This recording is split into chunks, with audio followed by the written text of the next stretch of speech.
ನಮಸ್ತೆ ಎಲ್ರಿಗೂ, ಹೇಗಿದ್ದೀರಾ? ಇವತ್ತಿನ ವಿಡಿಯೋದಲ್ಲಿ ಕಚೋರಿ ಮಾಡಿದಂಥ ರೆಸಿಪಿನ ನಿಮ್ಮ ಜೊತೆ ಶೇರ್ ಮಾಡ್ಕೊಳ್ತಿದ್ದೀನಿ. ಇದನ್ನು ಮನೆಯಲ್ಲಿಯೇ ಈಸಿಯಾಗಿ ಮಾಡ್ಕೋಬೋದು. ಇಲ್ಲಿ ನಾನು 2 ಆಲೂಗೆಡ್ಡೆನ ಬೇಯಿಸಿ ತೊಗೊಂಡಿದ್ದೀನಿ. ಹಾಗೆ ಈ ಕಪ್ ಅಳತೆಯಲ್ಲಿ 2 ಕಪ್ ಮೈದಾ ಹಿಟ್ಟನ್ನ ತೊಗೊಂಡಿದ್ದೀನಿ. ಹಾಗೆ ಒಂದಷ್ಟು ಮಸಾಲ ಪುಡಿ ಇದೆ. ಅದರಲ್ಲಿ ಗರಂ ಮಸಾಲ, ಹಾಗೆ ಜೀರಿಗೆ ಪುಡಿ, ಮತ್ತು ಕೆಂಪು ಮೆಣಸಿನ್ಕಾಯಿ ಪುಡಿ, ಅರಿಶಿಣ, ಸ್ವಲ್ಪ ಹಿಂಗು, ಚಾಟ್ ಮಸಾಲ, ಗರಂ ಮಸಾಲ ಇಷ್ಟೂ ಅರ್ಧ ಸ್ಪೂನ್ಗಿಂತ ಇನ್ನೂ ಕಡಿಮೆ ಅಳತೆಯಲ್ಲಿ ತೊಗೊಂಡಿದ್ದೀನಿ. ಹಾಗೆ ಒಂದು ದಪ್ಪು ಈರುಳ್ಳಿನ ಸಣ್ಣದಾಗಿ ಹಚ್ಕೊಂಡಿದ್ದೀನಿ. ಒಂದಷ್ಟು ಮೆಣಸಿಕಾಯಿ, ಹಾಗೆ ಶುಂಠಿ ಬೆಳ್ಳುಳ್ಳಿ ಪೇಸ್ಟು ಒಂದು ಅರ್ಧ ಸ್ಪೂನು, ಹಾಗೆಯೇ ಕೊತ್ತಂಬರಿ ಸೊಪ್ಪನ್ನು ಕೂಡ ತುಂಬ ಸಣ್ಣದಾಗಿ ಹಚ್ಚಿಟ್ಕೊಂಡಿದ್ದೀನಿ. ಹಾಗೆ ಹಸಿ ಬಟಾಣಿನ ನಾನಿಲ್ಲಿ ಬೇಯಿಸಿ ತೆಗೆದಿಟ್ಕೊಂಡಿದ್ದೀನಿ ಅರ್ಧ ಬೌಲು. 6 ಬೌಲ್ ಆಗುವಷ್ಟು ಎಣ್ಣೆನ ತೊಗೊಂಡಿದ್ದೀನಿ. ಮೈದಾ ಹಿಟ್ಟಿಗೆ ಅರ್ಧ ಸ್ಪೂನ್ ಆಗುವಷ್ಟು ಉಪ್ಪನ್ನು ಸೇರಿಸಿ ನಾನು ಎಣ್ಣೆಯನ್ನು ಹಾಕಿ ಕಲಿಸ್ಕೊಳ್ತಾ ಇದ್ದೀನಿ ಚೆನ್ನಾಗಿ. ನಾವು ಬೇಕು ಅಂತ ಹೇಳಿದ್ರೆ ಎಣ್ಣೆನ ಬಿಸಿ ಮಾಡಿ ಕೂಡ ಹಾಕೋಬೋದು ಕಾಯಿಸಿ. ಇಲ್ಲ ಅಂತ ಹೇಳಿದ್ರೆ ಇದೇ ರೀತಿಯಾಗಿ ನಾರ್ಮಲಿ ಹಾಕ್ಕೊಂಡು ಚೆನ್ನಾಗಿ ಮಿಕ್ಸ್ ಮಾಡ್ಕೊಳ್ಬೇಕು.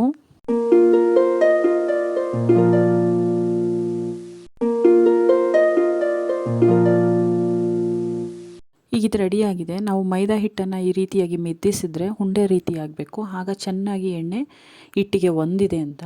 ಅದಾದಮೇಲೆ ಸ್ವಲ್ಪ ಸ್ವಲ್ಪನೇ ನೀರನ್ನ ಹಾಕ್ಕೊಂಡು ನಾವು ಚಪಾತಿ ಹಿಟ್ಟನ್ನು ಕಲಿಸ್ತೀವಲ್ಲ ಆ ರೀತಿಯಾಗಿ ಕಲಿಸ್ಕೊಳ್ಬೇಕು. ಆದರೆ ಚಪಾತಿ ಹಿಟ್ಟನ್ನು ನಾವು ಸ್ವಲ್ಪ ಗಟ್ಟಿಯಾಗಿ ಕಲಿಸ್ತೀವಿ. ಇದನ್ನು ನಾವಿನ್ನೂ ಸ್ವಲ್ಪ ಮೆದುವಾಗಿ ಕಲಿಸ್ಕೋಬೇಕು. ಈ ರೀತಿ ನೋಡ್ತಾ ಇದ್ದೀರಾ, ಈ ರೀತಿಯಾಗಿ ನಾವು ಮೆದುವಾಗಿ ಕಲಿಸ್ಕೊಂಡ್ರೆ ಕಲಸಿ ಇಟ್ಟು ನಾವು 15ರಿಂದ 20 ನಿಮಿಷ ಬಿಟ್ಟು ನಾವು ಮಾಡ್ಕೊಳ್ಳೋದ್ರಿಂದ ಹಿಟ್ಟು ತುಂಬ ಚೆನ್ನಾಗಿ ಬಂದಿರುತ್ತೆ. ಕಚೋರಿಗೆ ಸ್ಟಫಿಂಗ್ ಮಾಡೋಕ್ಕೆ ಈಗ ಒಂದು ಹೂರಣ ರೆಡಿ ಮಾಡ್ಕೋಬೇಕು. ಹಾಗಾಗಿ ನಾನು ಆಗಲೇ ಬೇಯಿಸಿ ಇಟ್ಕೊಂಡಿರುವಂಥ 2 ಆಲೂಗೆಡ್ಡೆನ ತೊಗೊಂಡು ಈ ರೀತಿಯಾಗಿ ಸ್ಮ್ಯಾಶ್ ಮಾಡ್ತಿದ್ದೀನಿ. ಈಗ ಆಲೂಗೆಡ್ಡೆ ಜೊತೆಗೇ ಬೇಯಿಸಿ ಇಟ್ಕೊಂಡಿರುವಂಥ ಹಸಿ ಬಟಾಣಿನೂ ಹಾಕಿ ಸ್ಮ್ಯಾಶ್ ಮಾಡ್ಕೋಬೇಕು. ಅದೇನಾಗಬೇಕಂತ ಹೇಳಿದ್ರೆ ಹಸಿರು ಬಟಾಣಿ ಸ್ಪ್ಲಿಟ್ ಆಗಬೇಕು, ಅಷ್ಟು ಸ್ಮ್ಯಾಶ್ ಮಾಡಿಕೊಂಡ್ರೆ ಸಾಕು.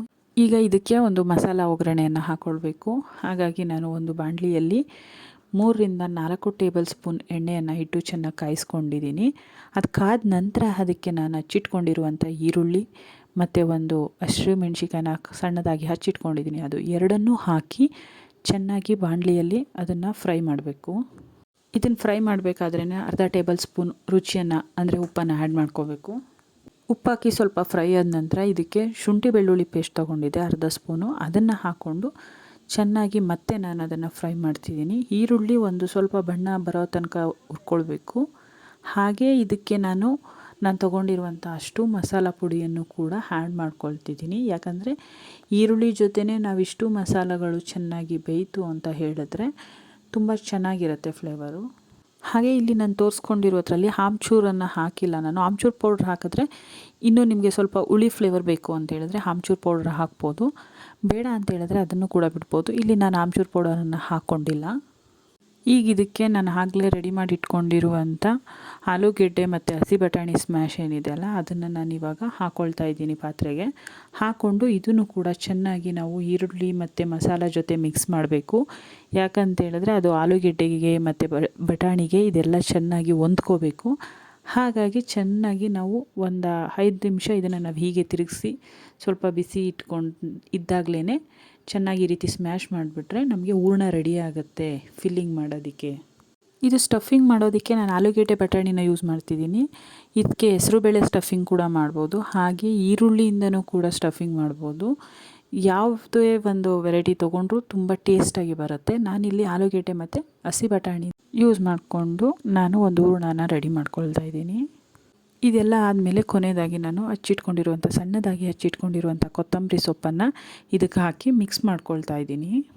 ಇದು ರೆಡಿಯಾದ ನಂತರ ಒಂದು ಪಾತ್ರೆಯನ್ನು ತೊಗೊಂಡು ಇದನ್ನು ಆ ಪಾತ್ರೆಯಲ್ಲಿ ಹಾಕ್ಕೊಂಡು ಸ್ವಲ್ಪ ಅದು ಬಿಸಿ ಆರಲಿಕ್ಕೆ ಬಿಡಬೇಕು. ಅಂದರೆ ತುಂಬ ತಣ್ಣಗಾಗೋದು ಬೇಡ, ಸ್ವಲ್ಪ ನಾವು ಕೈಯಲ್ಲಿ ಮುಟ್ಟಿದ್ರೆ ಬೆಚ್ಚಗಿದ್ರೆ ಸಾಕದು. ಅಷ್ಟು ಆಗಿದೆ. ಈಗ ನೀವು ನೋಡ್ತಾ ಇರ್ಬೋದು. ಈಗ ಇದನ್ನು ನಾನೇನು ಮಾಡ್ತಿದ್ದೀನಿ ಅಂತ ಹೇಳಿದ್ರೆ ಒಂದು ಸಣ್ಣ ಸಣ್ಣ ಉಂಡೆಯಾಗಿ ಮಾಡ್ಕೊಳ್ತಾ ಇದ್ದೀನಿ. ಯಾಕಂದರೆ ಇದನ್ನ ಸ್ಟಫಿಂಗಿಗೆ ಬೇಕಲ್ಲ, ಹಾಗಾಗಿ ಇದನ್ನು ಈ ರೀತಿಯಾಗಿ ಉಂಡೆ ಮಾಡ್ಕೊಂಡು ಇಟ್ಕೊಳ್ತಾ ಇದ್ದೀನಿ. ಈಗ ಹಿಟ್ಟನ್ನು ಕೂಡ ಒಂದು ಉಂಡೆಯಾಗಿ ಮಾಡಿ ಇಟ್ಕೋಬೇಕು. ಇಲ್ಲಿ ನೋಡ್ತಾ ಇರ್ಬೋದು, ಅದು ಕೂಡ ತುಂಬ ಚೆನ್ನಾಗಿ ಬಂದಿದೆ.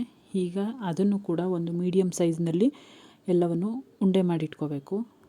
ಹಿಟ್ಟನ್ನು ನಾವು ಕಲಿಸ್ಬೇಕಾದ್ರೇ ಹದವಾಗಿ ಕಲಿಸ್ಬೇಕು. ಅಂದರೆ ಒಂದು ತುಂಬ ತೆಳುವಾಗೂ ಇರಬಾರ್ದು, ತುಂಬ ಗಟ್ಟಿಯಾಗೂ ಇರಬಾರ್ದು. ಈ ರೀತಿಯಾಗಿ ಉಂಡೆನ ರೆಡಿ ಮಾಡಿ ಇಟ್ಕೊಂಡಿದ್ದೀನಿ. ಇದಾದಮೇಲೆ ನಾನು ಒಂದು ಪ್ಲೇಟನ್ನು ತೊಗೊಂಡು ಅದಕ್ಕೆ ಒಂದೊಂದೇ ಉಂಡೆಯನ್ನು ತೊಗೊಂಡು ಈ ರೀತಿಯಾಗಿ ತಟ್ಟಬೇಕು. ತಟ್ಟಿ ನಂತರ ನಾವು ಇದಕ್ಕೆ ಹೂರಣದ ಉಂಡೆಗಳನ್ನ ಇಟ್ಕೊಂಡು ಅದನ್ನು ನಾನು ಒಂದು ರೌಂಡ್ ಶೇಪಲ್ಲಿ ಹಿಟ್ಟನ್ನು ಕವರ್ ಮಾಡ್ಕೋಬೇಕು. ಈ ರೀತಿಯಾಗಿ ಅದನ್ನು ಕೈಯಲ್ಲಿನೇ ತೊಗೊಂಡು ಕವರ್ ಮಾಡ್ಕೋಬೇಕು. ಹೂರಣನ ನಾವು ಈ ರೀತಿಯಾಗಿ ಹಿಟ್ಟಿಂದ ಫುಲ್ಲು ಕವರ್ ಮಾಡಬೇಕು. ಇಲ್ಲ ಅಂತೇಳಿದ್ರೆ ನಾವು ಎಣ್ಣೆಯಲ್ಲಿ ಕರಿಬೇಕಾದ್ರೆ ಅದು ಸ್ವಲ್ಪ ಓಪನ್ ಇತ್ತು ಅಂತೇಳಿದ್ರೂ ಎಲ್ಲ ಅದು ಒಡ್ಕೊಳ್ಳುತ್ತೆ. ಹಾಗಾಗಿ ಈ ರೀತಿಯಾಗಿ ಫುಲ್ಲು ಹೂರಣನ ಹಿಟ್ಟಿಂದ ಕವರ್ ಮಾಡಿ ನಂತರ ಅದನ್ನು ಒಂದು ಸರ್ಕಲ್ ಶೇಪಲ್ಲಿ ನಾವು ತಟ್ಕೋಬೇಕು. ಈ ರೀತಿಯಾಗಿ ನಾವು ತೊಗೊಂಡಿರುವಂಥ ಅಷ್ಟು ಹಿಟ್ಟು ಮತ್ತು ಹೂರಣನ ಯೂಸ್ ಮಾಡಿಕೊಂಡು ನಾನು ಇಲ್ಲಿ ಎಲ್ಲವನ್ನು ರೆಡಿ ಮಾಡ್ಕೊಂಡು ಇಟ್ಕೊಂಡಿದ್ದೀನಿ. ಈಗ ಒಂದು ಬಾಣಲಿಯಲ್ಲಿ ಎಣ್ಣೆ ತೊಗೊಂಡಿದ್ದೀನಿ. ಅದನ್ನು ಕೂಡ ತುಂಬ ಚೆನ್ನಾಗಿ ಕಾದಿದೆ. ಆದರೆ ಅದನ್ನು ನಾವು ಹೈ ಫ್ಲೇಮಲ್ಲಿ ಇಟ್ಟು ನಾವು ಇದನ್ನು ಹಾಕಬಾರ್ದು. ತುಂಬಾ ಅಂದರೆ ಲೋ ಫ್ಲೇಮಲ್ಲಿ ಇಟ್ಬಿಟ್ಟು ಹಾಕಬೇಕು. ಹೈ ಫ್ಲೇಮಲ್ಲಿ ಹಾಕಿಬಿಟ್ರೆ ಫುಲ್ಲು ಪೂರಿ ಥರ ಮೊದಲಿಗೆ ಹುಬ್ಬಿಡುತ್ತೆ, ಒಳಗಡೆ ಎಲ್ಲ ಬೇಯಲ್ಲ. ಹಾಗಾಗಿ ನಾವು ಇದನ್ನು ಚೆನ್ನಾಗಿ ಬೇಯಿಸ್ಬೇಕಂತ ಹೇಳಿದ್ರೆ ಕಡಿಮೆ ಉರಿ, ಫುಲ್ಲು ಕಡಿಮೆ ಉರಿಯಲ್ಲಿ ಎಣ್ಣೆ ಇಟ್ಟು ಬೇಯಿಸಬೇಕು. ಅದೆಲ್ಲ ಚೆನ್ನಾಗಿ ಬೆಂದು ಆದಮೇಲೆ ಎಣ್ಣೆಯಿಂದ ಅದೇ ಉಬ್ಬಿ ಮೇಲೆ ಬರುತ್ತೆ. ಇದನ್ನು ಹೀಗೆ 5ರಿಂದ 10 ನಿಮಿಷ ಆಗಲಿ ತುಂಬ ನಿಧಾನವಾಗಿ ಆದ್ರೂ ಚೆನ್ನಾಗಿ ಬೇಯಿಸಬೇಕಾಗುತ್ತೆ ಕಡಿಮೆ ಉರಿಯಲ್ಲಿ. ಈ ರೀತಿಯಾಗಿ ಬಣ್ಣ ಬಂದಿದೆ ಅಂತ ಹೇಳಿದ್ರೆ ಚೆನ್ನಾಗಿ ಬೆಂದಿದೆ ಅಂತ ಅರ್ಥ. ಈಗ ಕಚೋರಿ ತಿನ್ನಲಿಕ್ಕೆ ರೆಡಿಯಾಗಿದೆ. ಇದ್ರ ರುಚಿ ಕೂಡ ನಾವು ಹೊರಗಡೆ ಅಂಗಡಿಯಲ್ಲಿ ತೊಗೊಂಡು ತಿಂದಿರ್ತೀವಲ್ಲ ಅಷ್ಟೇ ರುಚಿಯಾಗಿ ನಮ್ಮ ಮನೆಯಲ್ಲೂ ಆಗುತ್ತೆ. ಒಮ್ಮೆ ಖಂಡಿತ ಟ್ರೈ ಮಾಡಿ.